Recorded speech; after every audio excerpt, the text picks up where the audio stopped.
আমি আওয়ামী লীগ, আমি বিএনপি, আমি জাতীয় পার্টি, আমি জাসদ, আমি বাসী, সবগুলি পরে। আগে আমার পরিচয় আমি একজন মুসলমান, এটা আমার ফার্স্ট পরিচয়। যদি নিজেকে মুসলমান পরিচয় দিতে পারো, হাজারো প্রশ্নের জবাব চলে আসবে, হাজারো সমস্যার সমাধান চলে আসবে।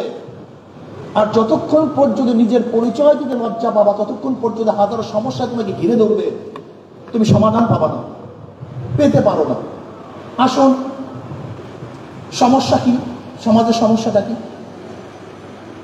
সমাজের সমস্যা হলো চুরি, ডাকাতি, দুর্নীতি, ধর্ষণ, অবিচার, অত্যাচার, সব কিছু আমাদের সমাজকে ঘিরে ফেলছে।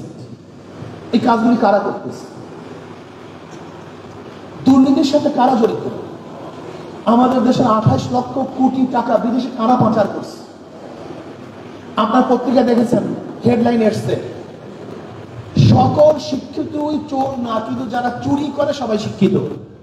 পত্রিকা আছে। আপনারা বলেন তো, 28 লক্ষ কোটি টাকা বিদেশে পাচার হয়ে গেছে, এর সাথে আমাদের কৃষক, শ্রমিক, মেহনতি মানুষ, কুলি, মজদুর, কৃষি, কাশি কেউ ছিল? একজন। কারা করছে?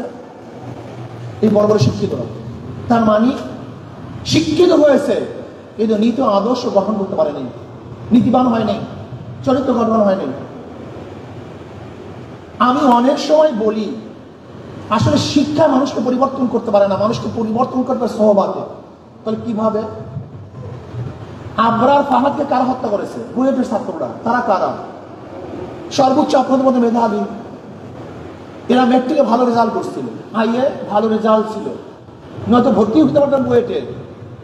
এই ভালো ভালো ছাত্র বুয়েটে ভর্তি হওয়ার পরে কেন খুনি হইল? ওই সহবাদের কারণে। সাথী চুজ করতে ঠিক করে নেই, ভুল করছে, এর জন্য ভালো ছাত্র সে খুনি হয়ে গেছে। আজকে বাংলাদেশের হাজার হাজার কোটি কোটি টাকা লুটপাট কারা করতেছে? সব শিক্ষিতরা। তার মানে এরা শিক্ষিত হয়েছে কিন্তু আদর্শবান হয়নি, নীতিবান হয় না, চরিত্রবান হয়নি। কোন শিক্ষায় মানুষকে আদর্শবান করতে পারে না।